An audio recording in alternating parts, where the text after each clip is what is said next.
This podcast is brought to you by the Heldridge Hotel, New Brunswick's only 4-star hotel and a preferred hotel of Rutgers football fans. The Heldridge helps you make the most of your game day weekend, providing premium accommodations in the cultural heart of downtown New Brunswick. Restaurants, bars, theaters, parks, museums, and more are only steps away. Whether you're traveling alone or with a large group, book your stay at the Heldridge and make the most of your game day weekend. Visit theheldridge.com today.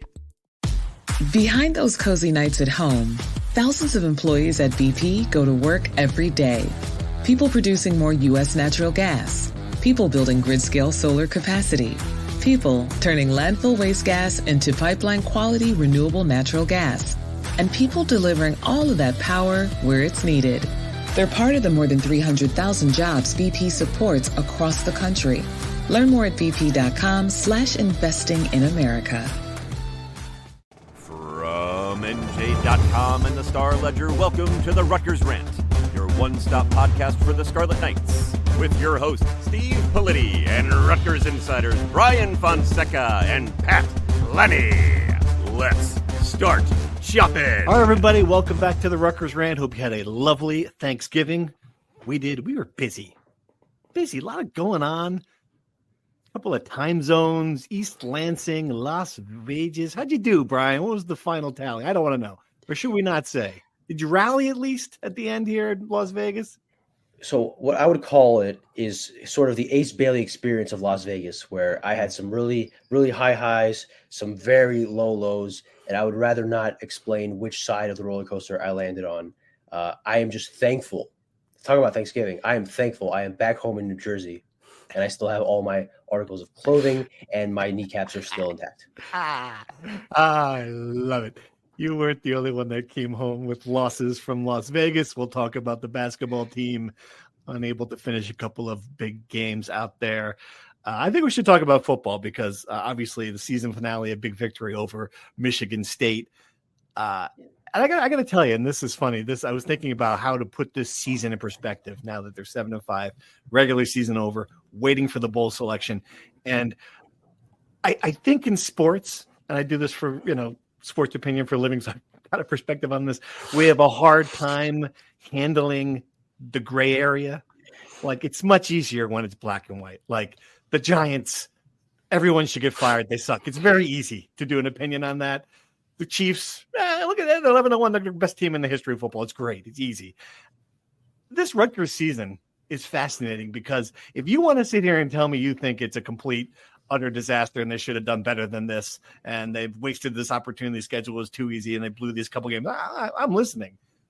But if you're like Greg Shannon, you want to stand there and tell me, hey, 7-5, man, look where we were. We were 4-4. We lost all these guys playing with second stringers. Still managed to eke out 7 wins. We haven't won 7 wins in 10 years. I'm listening to that too, right? I mean, it's like, yeah. Pat, I don't know. It feels like it's in the middle here. Which side are you leaning toward?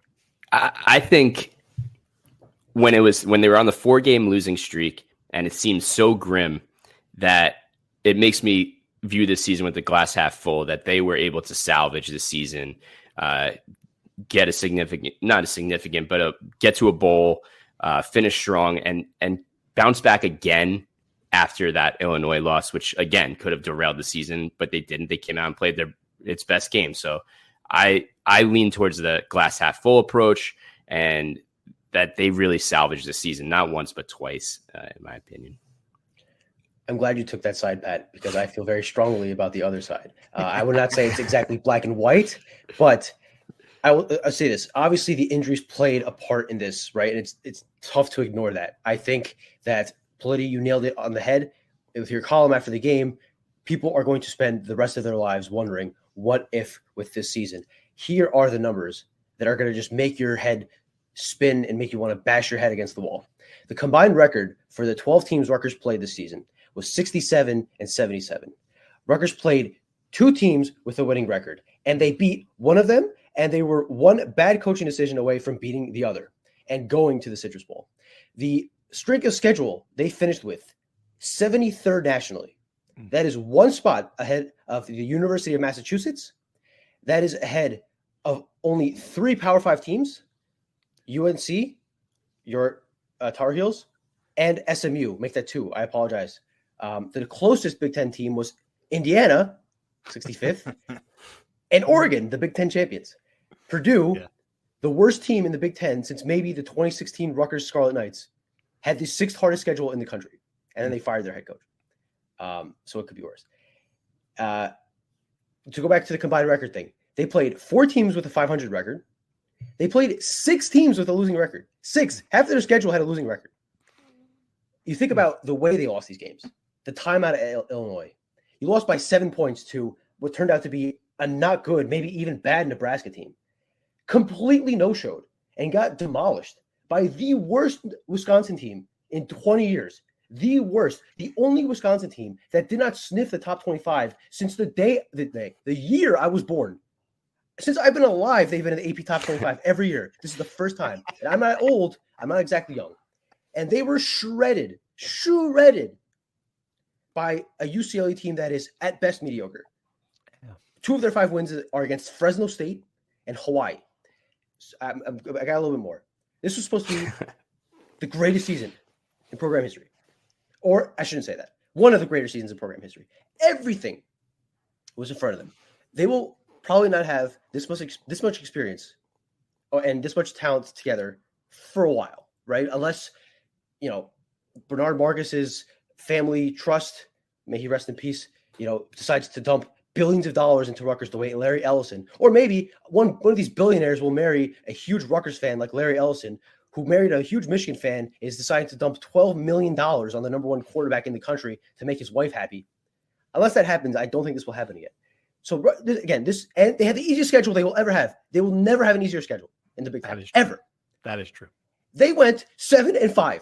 7-5. I think you cannot be happy with that. I think you have to be so frustrated and so upset and feel like it was a wasted opportunity because everything was in front of you. And again, I understand the injuries. I understand the situations. I understand the season, and every game takes a life of its own. Right. But I hear you. It just might be a both things are true situation, because I remember standing next to you after in Southern Cal when they fell to 4-4, thinking that they're going to go 4-8. I know I felt 5-7 would have been. I thought 6-6 would have been a miracle. They almost went 8-4.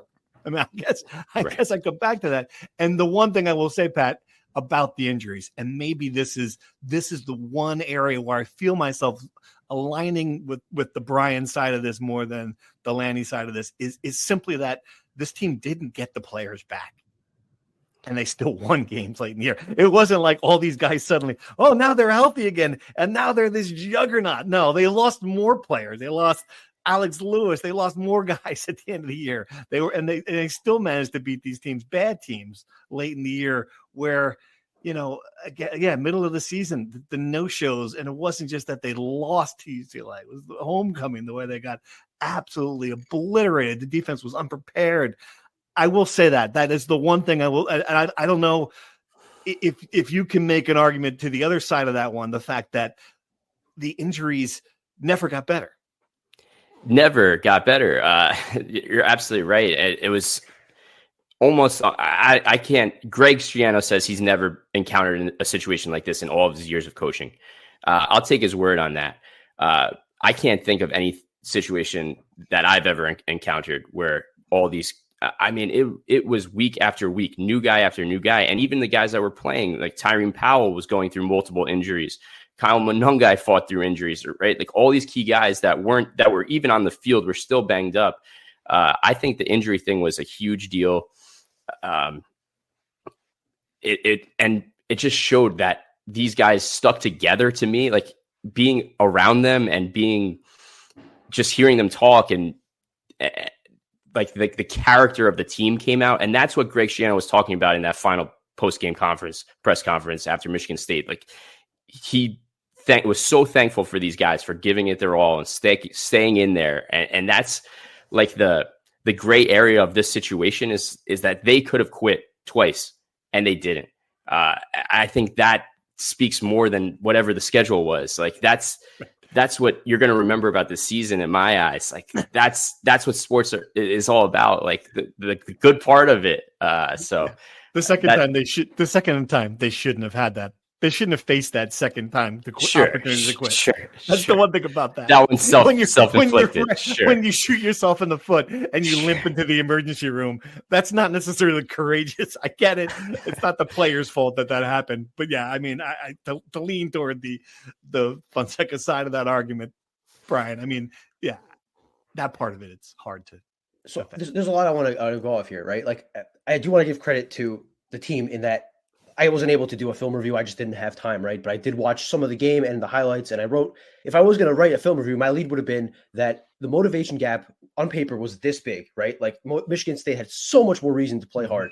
And on the second play of the game, I'm watching Malcolm Ray run across from one side of the defensive line, sprint down the sideline, and to catch a Michigan State running back like 30 yards down the field. Yeah. I'm watching Kyle Monungai, who has nothing to prove. Just fucking, sorry, I shouldn't have. just I'm getting so fired up.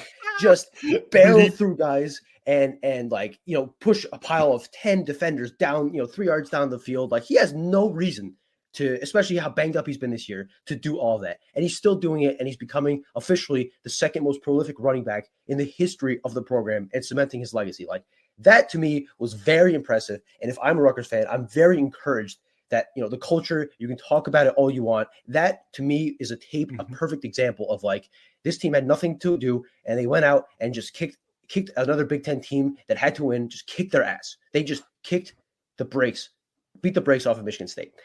And another thing that's going to have you go drive up a wall watching that game, if you're a Rutgers fan, is that offense looked so good. Rutgers has an offense that moves the ball, they have a wide receiver in Ian Strong, who is a budding superstar, 4 straight games with a touchdown catch. First time for a Rutgers player since Mark Harrison in 2011. You have a kicker who's the best kicker in at least 10 years, since Sansante. First, I think it's 11 consecutive makes, first since Sansante in 2011. You have the best running back you will have in at least 20 years. He's a generational player, Kyle Monungai, right? And you won 7 games. Like that to me, because of a defense that's supposed to be the backbone, that is the baby of the head coach and a great defensive coordinator. Let me just give you some numbers here. This to me adds context to this. Every team in the Big Ten, aside from Maryland, every team, Northwestern, Purdue, Indiana, has won at least 9 games in at least one season since Rutgers joined the Big Ten, aside from Maryland. Northwestern won 10 games 3 times in the past 10 years. Northwestern. Purdue won 9 games. Purdue beat top 10 Ohio State. All this happened since Rutgers was in the Big Ten. And Rutgers, in its best season, that was the best opportunity for a big season, won 7 games. And to me, Rutgers has won 9 or more games 8 times in its history, right? Sorry, I got that number wrong.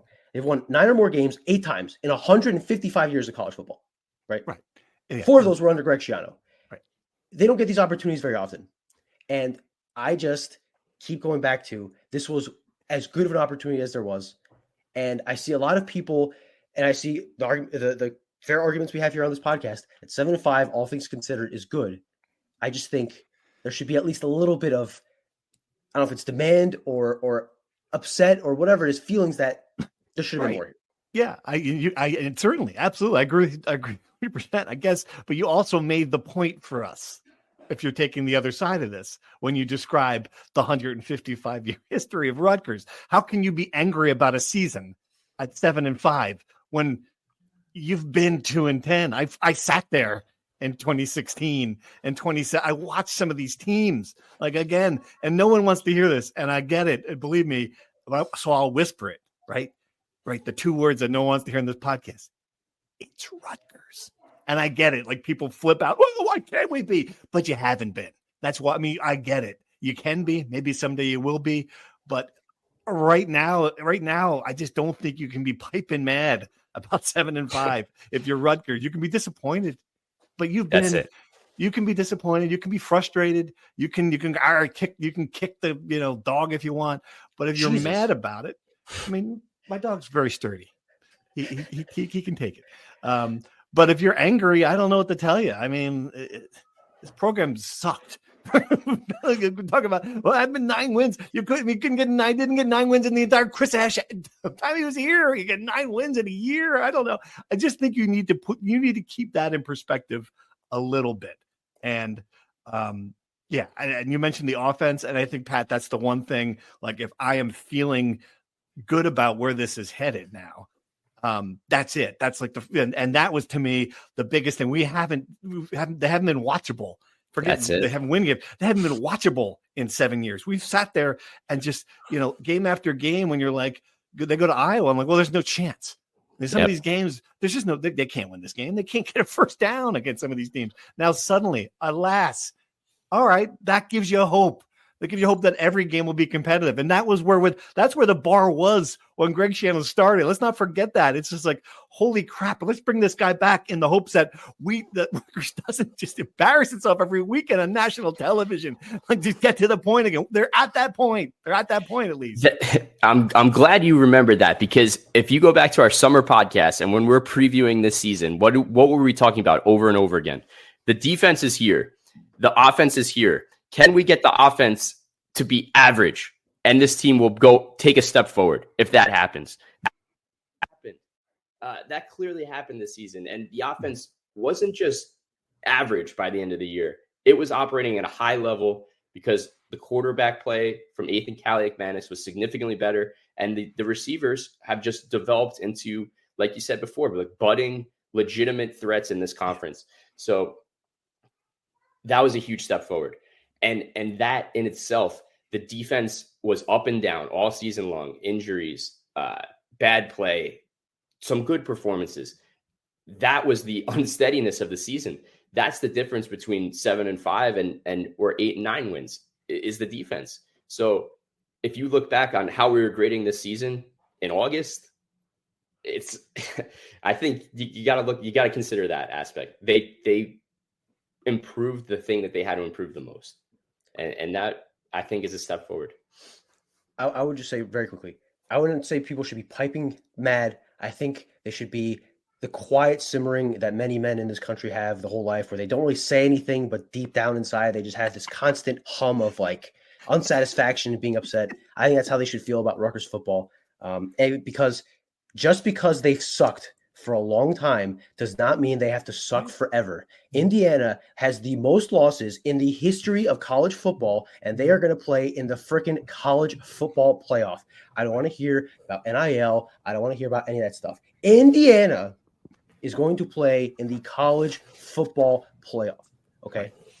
Let's just keep that in perspective and understand that Rutgers could feel good about the way the season ended, and they should, considering all that we've talked about, the way it could have gone.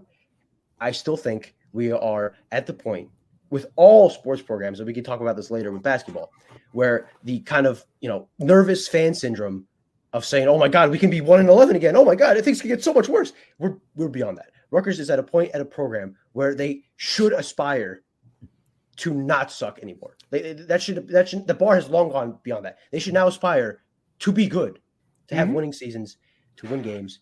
And just a couple more points to counteract myself. I listed all the games they could have, should have won. They pulled that Washington one out of their ass, like completely out of their ass. So that could maybe neutralize one of the timeout for Illinois. You can call that a wash, whatever. And on the defense, I do think that Tyrone Powell coming back after the bye, more healthy, playing a lot more snaps, made a difference for that defense. If we're going to point to one major like defensive change, I think him being there is a humongous difference between what they did against UCLA, USC. But I think USC is the only loss, just to end this, the only loss where you can kind of say, it happens. Let me just counterpoint that you can't. Should you expect every toss up to go your way? If there are 11, so there are 12 games, 3 wins, 1 loss, then that means there are 8 toss ups. Rutgers went 4-4 in the 8 toss ups. Were there 8 toss ups? Were there really? Wisconsin was bad, like bad. Wisconsin, but they're not bad. They're not Akron. Wisconsin 2 weeks ago almost went out and beat Oregon. So Wisconsin had its own issues. Wisconsin was a team that could play with anyone and also just lose to anyone. Right. Sorry, that sounds stupid. That sounds stupid. UCLA is a bigger example of a game that lost to Wisconsin, I think. I agree. Wisconsin was so bad offensively, it fired its offensive coordinator a month after it dropped 42 points on Rutgers and could have dropped more if they really wanted to. But it's a toss-up. You would never say, they got to beat Wisconsin. You wouldn't walk out. I mean, that's all I'm talking about. If it was Wisconsin 10 years ago. but you can't look at that game and go, you had to win that game. That's all I'm saying. No. Okay. Now we're just going into hyperbole here. No, but I think you feel like you had a chance to win that game.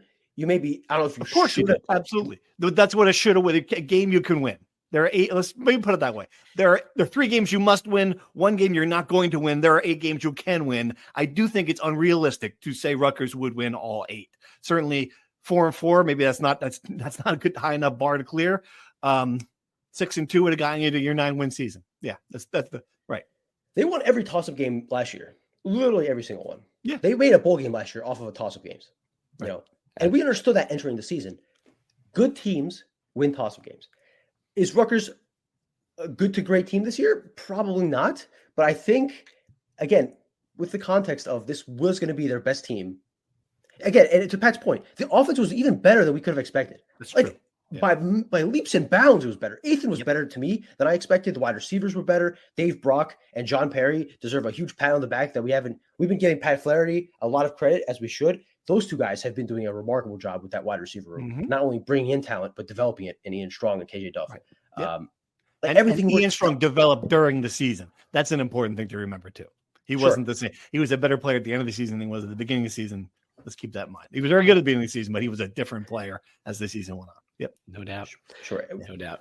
We're talking in circles here, but my point is, I think people rightly should and should feel fine thinking that at the very least, this team should have won 8 games because that was what we expected we expected as the bare minimum bar of success.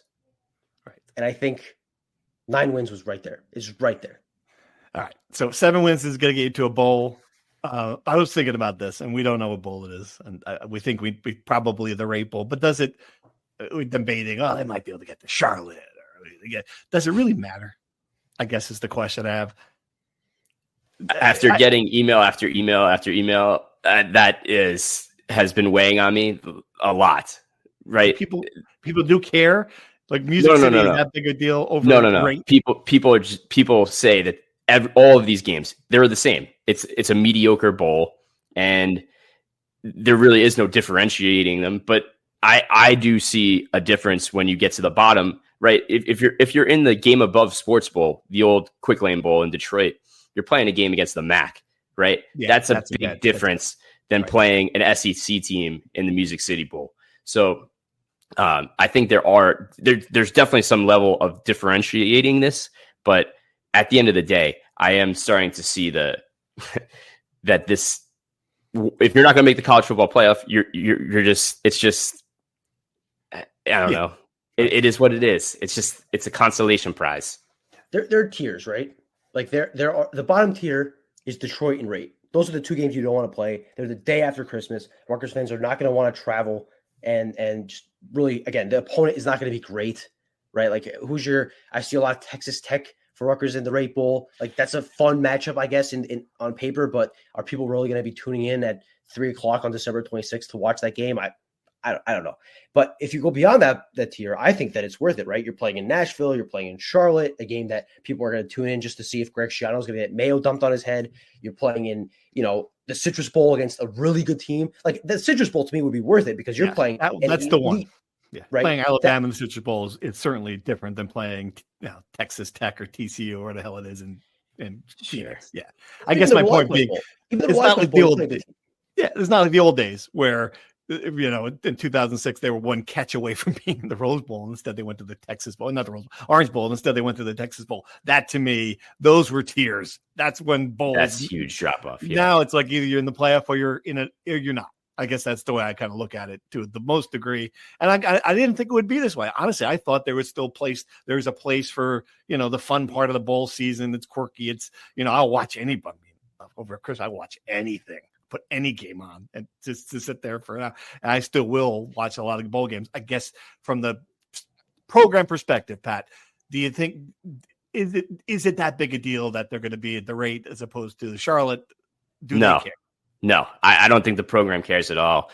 And the only thing that matters to Schiano is that they're going to get those extra practices. It's like extra practices to get that development in. That is, as good of a thing as he could wish for on Thanksgiving. Yeah. So that's what it's all about for him. And right now it becomes the interesting part too. All these guys, what will they do? Are they going to play? There's so many guys that are banged up. I don't know. So that's going to be a whole nother thing.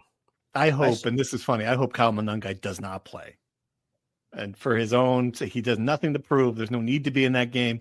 Put a headset on, stand on the sidelines, put yourself on TV. And because I love Kyle. If he wants to play. I'll certainly enjoy watching him. But the other point of that is the other running backs look pretty good. Like I wouldn't mind seeing them for one more game. And I'm sure Greg Shannon would like to see them for one more game, It's not a bad point. And the game that Kyle sat out, Antoine Raymond and Jayshon Benjamin, they combined for 164 yards. So I think they're certainly going to keep this offense moving at the very least. And then next year, obviously, you get Sam Brown back as well if he's able to go. It's it'll be interesting. I saw a lot of people with that sentiment, Steve, of like begging Kyle, you've done enough for this program. You've proven yourself. Please don't play. Conserve yourself for the NFL. That to me is the obvious example of that these games don't matter, right? If this game mattered, you'd want Kyle Monangai to play. Right. They don't matter. Absolutely. Yeah. Right. These games are losing money for the programs. The only people that benefit are the television executives and the sports betting industrial complex that wants you to dump $500 on Rutgers money line against whatever Big 12 team they're playing. And I guess you can kind of sell it, right? Like it was big for Rutgers last year. They played, a former Big East foe. They get this win. They kind of break the 10-year drought. Now, you play Texas Tech in Phoenix a day after Christmas. Does that really benefit you in recruiting and program perspective? Does it really? I don't think so. Yeah. All right. We'll come back to football. We got a bunch of questions from the Discord and from Twitter. But let's go to basketball really quick. Let's dive in there because that was an important weekend for hoops. I was out there through Thanksgiving. Brian, you stayed through the Saturday game. And you're going to, I love it. I'm teeing up again because you're going to disagree with this take. This is we're like around the horn all of a sudden here. I'm going to hit the plunger. You're going to disagree with this take. But when I say this, I'm not worried. I really am not. And I get it. Like, I don't know what people thought was going to happen here. You're taking 11 guys, maybe 10 guys to cross Jeremiah Williams off the list. 10 guys who have never played basketball at this level, throwing them together in like a blender and saying, hey, go beat Alabama, go beat a top 20 Texas A&M team. Oh, surprise, they didn't do it, but they almost did it to me. I think that's pretty remarkable. I think I still see a team that's going to make the NCAA tournament. I have lots of questions about the supporting cast. We can talk about that, but I see enough pieces there to make me think that it's possible that Steve Pikiell with a couple weeks to work with, a month to work with, is going to be able to cobble that together. Am I wrong? I agree with most of that, contrary to what you may believe and what many people believe. I am not worried per se, right? I'm not. I think I'm actually quite encouraged by how they played, right? I think they played fairly well. I think Dylan Harper is one of the top 10 best players in college basketball, which is to me why I disagree with the fact that them almost winning and looking close is not remarkable. I think it's a huge disappointment because you had an opportunity to get huge quad 1A wins that will help your resume move up one seed line in the NCAA tournament when you're trying to get into the East Regional and get a good seed so that you can play a Sweet 16 game at the Prudential Center 40 minutes from campus. We are at a point where Rutgers basketball has 2 top 5 NBA prospects. They have the two most talented players they will ever have in the history. Rutgers basketball could exist for 1,000 more years. They will never have Dylan Harper and Ace Bailey on the same team again. I'm fairly certain of that. They cannot have these two guys and then say, oh, we almost won. Oh, we came close. Alabama's going to win. Alabama's going to win the national championship. Like what? I don't know what you're saying. Like, what do you want? Like, they're the best team in the country. I think one of the 3 best teams in the country. Here's they played the starting center for Rutgers, an all-time big player, $1 million. He's the 3rd best center on the team. Like, that's how good that team is. It's just, I don't know what you mean. I don't know. And yet, Rutgers was 5 points away from beating them. They were 2 possessions. They were within 8 points the entire second. Yeah. They couldn't finish. That is not, to me. They're not, but they're not. Yeah, it's That's not a disappointing. reason. That's not a reason to feel, hey, I feel good. That's a reason to want to hit your head against the wall and say they should have won that game because of how important it would have been and how different it would have been. Listen, Rutgers is beyond the point of moral victories. This is the 9th year under Steve Peichel. They have 2 NBA players. Okay, I don't want to hear about NIL and all that stuff. Dylan Harper scored 37 points. He scored 37 points. You got to win that 28th. It's not. If it were February, I'd be like, oh, you're right. Every win counts. Every result matters. I know, but it's realistic when you're thinking about what this team is going to accomplish. It is a lot to ask this quickly. I mean, for guys, Pat, be the tiebreaker. Take us across. Rutgers is not going to face a team of that caliber again until whatever happens in March, right? Might not. So they might not play another team like that again. There's no team like that in the Big Ten. Right. Exactly. That's the Purdue beat Alabama. Alabama, that results happen. Alabama's a more talented team than Purdue. Absolutely. Results happen? Why do we play Alabama's a better team than Purdue. They're more talented than Purdue. They beat Purdue. Purdue beat them. Yeah, right. Yes. And great. And FDU beat Purdue last year. Is FDU a better team than Purdue? Kennesaw State beat Rutgers. Kennesaw State's not better than Rutgers, but they won. Right. I know. Yeah, I hear you. Okay. The results matter. Pat, go ahead. Finish your thought here. Okay. Before Brian and I come to blows today. The point I was trying to make is that there's a lot of things that are going to happen, of course, in the next month or two, and that's really what matters. We can stack and compare and play this game of who's more talented, who's better, whatever. What really matters is that Rutgers stacks 2 good months, gets better, so that the next time that it faces a game like this, it's in a better situation. And that's, I read what you wrote about Peichel's quote. We learned a lot about ourselves. That's a good thing to come out of this tournament. And so, yeah, you're not worried. The measuring bar is there. So I think just keep chipping away and we'll see where the chips fall. Can we Alabama, fine, whatever. They're more talented, whatever. We can. Texas A&M apparently is comparably talented to Rutgers in the sense that they're number 20. Rutgers was 25 last week. Rutgers was up 9 points in the second half, and they blew that game. And again, I'm like this now in November. You keep saying it's November. What about when it's March? The seeding comes out, and they're an 8 seed because they couldn't win big games in the non-conference. They play a really good 9 seed, and then they lose in the first round. What are you going to say? Oh, well, listen, they looked okay. Maybe next year, when they don't have Dylan Harper and Ace Bailey, they can make it to the second round. Every result, this is the season of I get it. You keep on saying, of course, every result matters, but the team wasn't ready. I'm not sure what I can tell you. They're just not the expectation. You're taking, again, 2 very good freshmen and 8 guys who you dragged off the street, threw together in the team in November, and you're screaming that they should. How could there should be a disappointment? You're wrong. It's stupid to think that. There's going to be some growing pains. You're living and you're pretending that these things don't happen in the real world. I got 2 NBA draft picks. No, they don't. It's just they gotta figure things out at a certain point. They gotta learn to play basketball. I'm just saying. You can't be angry about it. To go out there. He's 24 years old. He's been in college basketball for 5 years. Zach Martini, we spent the entire offseason talking about how he's so Cliff and how he played at Princeton. They made a Sweet 16. Zach Martini was the toast of the town in October, and now he's learning how to play basketball. Well, now you're getting to a different point. You're getting to a different point now. This is the next point on this. The next point on this list is that if I were to be concerned, it's about some of the supporting cast, that they do not look like players at this level.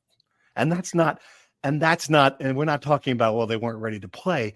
I wonder if some of these guys are good. Like PJ Hayes looks a step slow on defense, and I'm not sure you're going to coach that up. Zach Martini looks like a Princeton center, right? And I don't think he's going to be the guy you're going to rely on up front. Like there's a lot of things there and that's where I'm concerned about the ceiling on this team.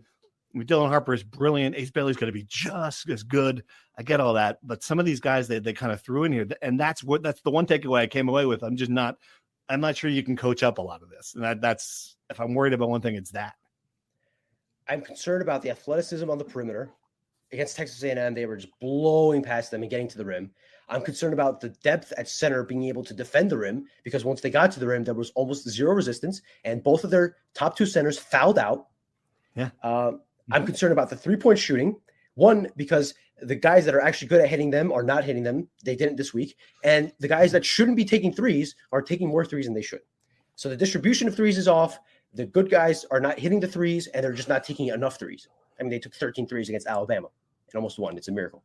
And hit two of them. Yeah, right. Yep. Right. Yeah. Like, there are a lot of concerns to this team. And again, listen, we'll dive deeper into this into March or whatever. It comes back to bite them. But it's not – these players weren't assigned to the Rutgers basketball program in the summer like it's a CYO camp, you know? They recruited and added these players. I know. Right? Yep. So, like, if it doesn't work out, someone's going to be – okay. So listen, I'm just saying we can talk about that. You could feel good and the results, whatever. I know I keep saying the same thing. I'm just saying the signs of what is happening in November, the signs of what's happening in November and the results of November will be impacting going forward. Right. If they win at Ohio State, we agree with that. If they win at Ohio State Saturday, you feel good about all this, right? If you lose at Ohio State, then you got to wait probably a month to get another chance at a quad one win. At some point, you got to start stacking quad one wins. They were 86th in the net this morning when it came out, the first rankings of the year. Right. 86 just got you right on the bubble. As I said at the start of this month, this is a team that probably should not be on the bubble, but history says they will be on the bubble. And I think if this team is on the bubble in March, it's just too early to talk about that. It's just too early to talk about that. So the only point I'm trying to make. They got 12. They got 20 Big Ten games. They're going to win 12. They 11 and 12 of them, and we're not talking about this. And that, I guess, that's what I come back to. Like, this experience will be good. I'm not surprised they're not ready. I'm not surprised they lost, and I'm not panicking about it. Like you are. I'm not either. Very I'm close. not either. I'm not panicking. You sound pretty. Does he sound a little panicky?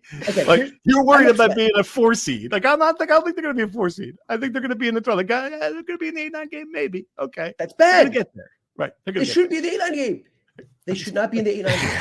Listen, I'm not panicking. I'm more so upset about the way people talk about Rutgers basketball as though it's 2019 and they have scrappy underdogs like Geo Baker and Caleb McConnell and all these guys like kind of fighting their way to the NCAA tournament. Rutgers is beyond that. And I don't think they're talking about that. I think they're talking about it being early in the season for a lot of things coming together. That's why do we play games before January? I don't get it. Why? What's the point? What is the point? They didn't lose by 37 points. It was a final possession game. That's my only point. That's the difference to me. If they got their butts kicked, I'd be like, you should be more fired up about losing to Kennesaw State than anything that happened. That's a good point. In Vegas, right? Like that is way more alarming. That's the game. Like you should be way past losing to Kennesaw State. And then whatever happens in Vegas happens in Vegas. Sure. But losing to Kennesaw State and getting destroyed in that game, that's the panic here, right? You can say, okay, we almost beat Alabama. We probably should have beat A&M. But you can still go into the Big Ten season feeling great because you can rattle off a lot of these wins. But if they play the way they played against Kennesaw State, they're not winning a majority of those Big Ten games. So yeah, that further supports your point, Politi, that these guys, they got to figure it out. They're gelling. It's early. Even with this talent level, when you have two of the best players in the country, 2 NBA picks, whatever, they're still figuring it out, right? So it's a work in progress, and that's why I kind of ultimately lean with you, Politi, that things will kind of fall in line when there's some regularity, some conference opponents that they should be better than, and a lot of time to get better. A couple things. I'm not panicking. I'm not worried. I feel good about this team. You guys keep saying they'll figure it out and they'll win the games. I saw them lose 2 games in Las Vegas, and you could feel good about it. Sure. We just discussed all the reasons why there's reason for concern. I just think just assuming they're going to win games is maybe a dangerous game to play. I think they'll be fine. I think they'll make the tournament. But again, I think this team should have higher expectations than making the tournament. I think we're talking about playing for seeding, and I know it's too early. I won't say it again. All right. So structurally with this team, let me ask you this question. Is there, I think you already saw it there in the Texas A&M game. I get it. Foul trouble is at play here. is he already looking at the same thing we're looking at here with a couple of these guys he brought in and looking for answers? Like we saw a lot of Dylan Grant in that game, and again, he took too many shots. He looked like he was sort of, but I can't be surprised by that. This is his first time he's playing Texas A&M in the second half of this game. Is he now going to start mixing and matching where I think we know for certain there are 4 guys who are going to play a lot? The 2 freshmen, Dirk Hack, Jeremiah Williams, are locked in. They should be. They've been very good. But is he going to start trying to find different players when he brings out the bench, when guys can get foul trouble, or is he got to ride and die with some of these guys like Martini and PJ Hayes? I mean, you only have 10 guys in the rotation, right? You kind of have to. I think you have to limit some guys, right? Like I think there are certain players who play too many minutes, take way too many shots, and have too big of a role that are going to be, that will iron itself out. And I think once we get to the Big Ten, the rotation will be shrunk to 7, 8 guys. That's just typically what he does, right? We don't know who they are at this point. Do we know who they are? Well, you rattled off the top 4 guys, and then obviously you need forwards to play. So Emmanuel Obole will play, Lathan Somerville will play, Zach Martini will play, PJ Hayes will play, I'd say.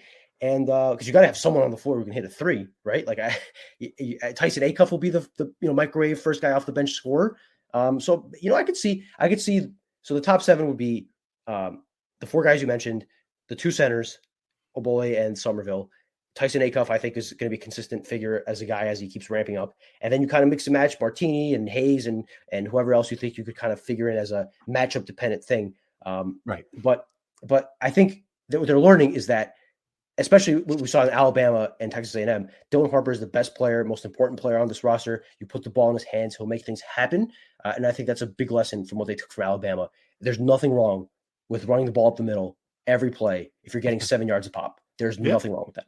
That's very true. And it's fascinating because, some of those 3, you're talking about not taking a 3-pointer, or some of that is because Dylan Harper, when the opportunity to drive and dish, he's just making the shot. Like he's not passing it out. And then you saw later in the game, then you see him hitting Jeremiah Williams a couple of times. Like I think he's figuring that out too. Again, it's early. He's taking too many threes. He had 15 threes in 3 games in Vegas. That's too many threes for Dylan Harper. Ace Bailey's probably taking too many threes. He shot 8 of them against Texas A&M. It's too many. PJ Hayes shot less threes in 3 games than Ace Bailey shot against Texas A&M. That's just not. It's not balanced enough. I think the issue is not that they're not taking enough threes. It's also that the threes they're taking are not exactly wide open threes. I'd like to see some more. I'm not a basketball coach. I don't know how to make it work, but I'd like to see some more open looks manufactured for those guys. And I think Martini really desperately needs to see a shot or 2 go down. I mean, when he dropped that pass from Ace Bailey, which was not a great pass at the end of the game, I just felt like kind of the dejection in him. It feels like he's due a game where he can kind of get his confidence back. Because he's better. He's better than he showed against Texas A&M. I'm convinced of that. I really am. I think Martini will have a role in this team. I just think he had a rough week. Yeah, it happens. All right. Let's take some questions. Discord was humming. Twitter was humming. Some good topics here. I want to start with this one because I'm fascinated with it, and you have to get your Shiano hat on. Eric Orlando on the Twitter. In terms of Shiano's best teams in version 1.0 and 2.0, is this team in his top 5? 06, of course, is his best. Then he had a few 9-1 win years, but based on the competition and level of wins, I would say this is top 5 easily. Thoughts? I went down and broke it down. 16 years, 8 of them are under 500. So certainly, I think we can safely say this is in the top 5. I'm going to rank him this way. 2006, obviously number 1, and then it's funny, and it's really hard to pick number 2. He's got 2 9-win years. His final year in 2011. 2009. I watched a lot of these teams. I think the second best team talent-wise was 2008 when they started at 105, then obliterated everybody. But then you get the grade them on 105. The early games count, as Brian just told us, Pat. I don't know. I think it's right. I think depending on the bowl game goes, if they win a bowl and they beat a real opponent, they beat a Texas Tech, and you're 8-5, I think he could be there in 3-4 range. Yeah, I would definitely buy that. The thing is, outside of Washington, was there a win this year that was like, wow, that was incredible? But there's not in a lot of those. There's not in a lot of Okay. those seasons either. Like they don't beat top 25 teams, and I have to look at it closely. But I don't remember like any. Oh my God, certainly didn't beat West Virginia any of those years. Certainly didn't beat. Right. Like there's some losses in there that weren't that you remember more than the wins. I think you're spot on in that range. Like definitely in the top 5, and very well. Depending what happens here, could be 3. So are we saying talent-wise or season-wise? Season-wise, I think. Because I was gonna say like that 08 team wasn't that the team had like the 3,000-yard passer, 2,000-yard receivers or something like that? Right. Yeah. That's why I have both talent and season-wise, because that was a pretty good season. Even in it again, like 8-5 versus 9-4 is not a big difference really overall. And then the 2011 team.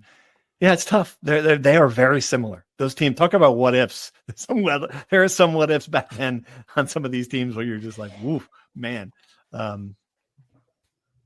I don't know. I think that's properly ranked. It'll certainly be in the top 5, maybe a couple of notches above in the top 4 or 3. But that I'm not going to go 2. All right, other questions. I keep wondering how they would have fared. This is from Mark, Badger fans. How about that? Keep on wondering how they would have fared if the team stayed healthy. It's not hard to see wins from the UCLA, Nebraska, and other games, Illinois games, and 10 wins. My question is, how do you feel Rutgers is set up talent-wise for next season to be able to stay in the bowl hunt? The problem is not the talent; it's the schedule. I keep on coming back to this. We are back to the days of crossing off games because Oregon, Penn State, Ohio State, right? And maybe this is the year they catch Penn State. It hasn't happened. So until it happens, I'm not going to think it can happen. That's 3 losses off the top.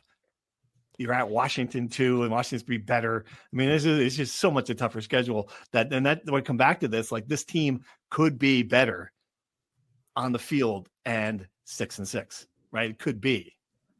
That's a great way to describe it. Certainly, you feel decently confident that the offense is going to be as good from a talent perspective. Even with losing Cal Monunga, you still have the foundation of the offensive line. You have Ethan Kaliakmanis back. The receivers are back. So from that alone, you feel pretty good. Obviously, they lose a ton of experience on defense. There'll be huge holes there. But yeah, you're looking for the toss-up game scenario for next season, and they're certainly in those 3 cases are not toss-ups. So it's going to be a tricky one. It's definitely going to be a tricky situation. The year to catch Ohio State was this year. I think Rutgers lost out on an opportunity to beat Michigan and Ohio State. These are the 2 years. I mean, Ohio State, the biggest egg I've ever seen laid on a football field against the bad Michigan team, begging to lose that game. To really quickly cash a check or write a check that I'm not sure we can cash. I think we should record a pod later in the week where we kind of break down in more depth, like where the roster stands and or next week. We got plenty of time before the bowl game. That's a good idea. We should do that. Well, I'd like to do it later in the week because the portal opens on next Monday. Okay. And then you never know what is going to happen. So I think we have a window here of a little speculation where we can kind of just throw things against the wall and see what sticks before reality hits us in the face. Good idea. All right, we'll come back to that. Tune in to the Rutgers Rant, brought to you by the Eldridge. Later in the week, we'll do that. All right, going through some of these more questions. That's English. So we'll talk about NIL later in the week too. We'll talk about that part of it. I think we should do big picture, the whole thing. There. Yeah. Okay. Let's do basketball questions then. At what point is player development an issue outside of Gio Caleb's core? He's got nothing on the role players, transfers, and 3 stars. Well, now he's had them for 15 minutes and they're 24 years old. I'm not sure how much development Steve Michael's doing anymore. I think development was kind of a plus of his. If you're looking at player development now, you're going to look at what Lathan Somerville, I think, is going to look like in a couple of years, and what Ogboli looks like now. I think he's certainly a better player than when he got here. Anybody else, JaMichael? Anybody else who development-wise that you can even look at? They had 3 guys back from last year. So it's hard to really develop. Exactly. Yeah. Jeremiah was a finished product when he got here anyway, too. right? I mean, And even then, like he was hurt half the year last year coming off the Achilles, and he was dealing with off the court stuff that he had to, he couldn't play, right? Obola looked better last week than he did the week before. I mean, he looked like a completely different player against Alabama. I don't know if you can credit that as development or if that's just a good game from him. I think this is not the year really to discuss development because, again, all these guys are 1 year rentals. I think this is the year to discuss coaching and getting the most out of what you have. And I think this will be a good test for if they can take the good from this week, go into Big Ten play, and develop it. I think they'll figure out the defense. I don't know if they'll be a top 10 defense again. I don't think they will. I think they'll be better than what they've been so far. And I think the offense, as long as you have the two freshmen on the court, will look pretty good. People seem optimistic. This is from the Discord. And please send me an email. Ask for an invitation if you want to join this thing. People seem optimistic. Latham will be back next year, but it will be seen with NIL continuing to sow chaos in men's basketball. Any sense if there's a big picture plan for how to retain talent like him, or can we expect that most of the team to turn over each year because of this, what we saw this past off season? I don't think this past off season is a good judge. The door was open for a lot of those guys this past off season. I don't know that there is a good plan. I do think there's more resources and maybe we give credit for, and this is just again talking to people about the Cliff O'More situation. I talked to his guardian for a column I wrote while in Vegas, and he said like Rutgers was the lowest bid for Cliff, but it wasn't zero, right? They did come up with some money. It's just I just don't think they were prepared to spend as much as Alabama, and Alabama wasn't the highest bid. I mean, this is how crazy. This will just give you an idea of like how crazy the NIL market is. That he according to Muhammad Oliver, his guardian, it was offered twice as much to play someplace else. I think probably Georgetown was the team that was bidding in the bidding from Arkansas. Also, Calipari's got money. So think about that from the context. Okay, here's a a one-dimensional player, rim protector. Now, Lathan Somerville, if you've watched him, you know that he has got an offensive game already better than Cliff's. You can develop the rest of it. I think he's going to be a really good college player. So, yeah, he's going to be in demand in the portal. No question. If he goes in the portal, he will command a lot of money. I do have questions about that, bro. I don't know if they have the money to retain their players. They better find it. They better figure that part of it out.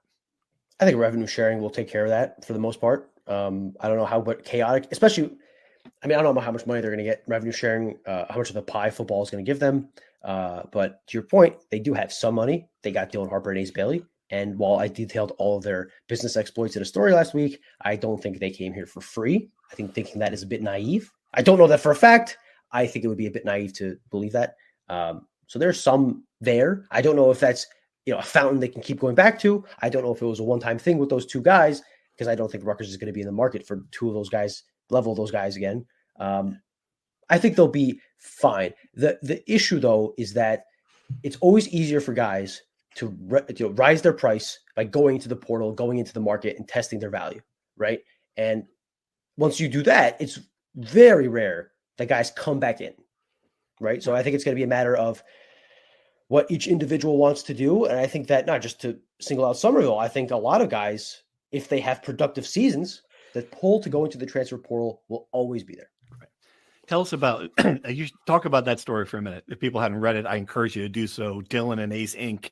Just a good look at not only their NIL, but that event, which was just a crazy Players Era Festival built around NIL. It was just a inflection point in college sports at the moment. What did you find out about those two guys and their business assets? Yeah, they're conglomerates, right? Like everyone wants a piece of them, and everything they do is monetized, and everything they do is scrutinized, and just to a level that no Rutgers basketball player has even approached. It come close, right? Like Dylan Harper's coming off the court in his debut game with Rutgers, and he takes the shoes he wore in the first half. He takes a photo of them on the court. He gives it to a guy who runs out of the court, runs out of the arena somewhere, and you're wondering, where the hell is this guy going? The next day, you go on Twitter and you see that Topps, which is a subsidiary of Fanatics, which Dylan and Ace signed to, is selling trading cards with cut-up parts of those shoes and signatures. They're selling packs of them for $10 a pop, and you're hoping to buy the pack that has, the shoe, right? And like, this is not unheard of, but it's unheard of for a Rutgers player to be in these kinds of things. Even a more recent example on Feast Week, the NIL store, which kind of provides, merchandise for most players in college basketball and college sports, they announced their top 5 most best-selling items for Feast Week for Black Friday. Dylan Harper had the number 4 most best-selling jersey of all college athletes. Again, this is a Rutgers basketball player. This just doesn't happen. And there was just, I went to a lot of, autograph signings. I went to a lot of events they were at over the past 12 months, and you could just tell talking to people there and kind of just getting a sense of the place. Like, this is unprecedented. There were 400 people lined up for a Rutgers basketball team autograph session after an event at the Rack in October. The table was at the far end where the student section is, and the line went down the court, up the stairs, around the corner, through the concourse. Like, legitimately long line just for people to pay $45 to get a signature from Ace Bailey and Dylan Harper, right? Like that. This stuff just did not happen at Rutgers. I thought it was really fascinating, and I was really interested at one, how much they're valued, and 2, how much everyone tries to take a piece of it. When they do media, they don't just sit down for an interview for 15 minutes like with the local paper. They have practice facility tours with Bleacher Report and 40-minute podcasts and elaborate photo shoots at the College Ave gym and all these things, right? Like, I had a hard time squeezing. It was so much stuff. It was hard squeezing all of that into one story, but I was really interested to just kind of see as big as these guys on the court, off the court, they're just as big. It is wild. It is nothing we've seen. It really is. It's just, yeah. And to see it up close like that, I don't know. Bright lights, Las Vegas. Yeah. You're lucky you got a ham sandwich when I was coming up. You couldn't get a burger. So you'd be lucky to get the Duke's mayo poured on your head. You could save some of that for later if you got it. Put it in your sandwich, your ham sandwich. Great. Awesome. All right. I don't know if we have any more questions. What else we got? Anything? I don't know if we touched on this. Are we all in agreement that they're going to the Rate Bowl? Is that kind of our consensus? I'm very confident they're going to the Rate Bowl. They might be going to the Rate Bowl. I'm not going to the Rate Bowl. Yeah, I think that's. I was holding out hope that it wouldn't be one of the December 26 games, but I think there's a possibility that they get out of the Rate Bowl. But I would say it's probably 75% Rate Bowl, 25% wishing for something. A lot of social media buzz trying to get the Duke's Mayo people involved. I saw that on the Twitter, trying to fire them up. Hey, look, Rutgers is selling some mayo. I wouldn't put it. I will say this: when you look at it, the brand. They're going to take the brands. Obviously, Michigan winning now. They're 7-5, so not only are they a brand, but they've got the same record. Nebraska is a better brand. They're going to places like that.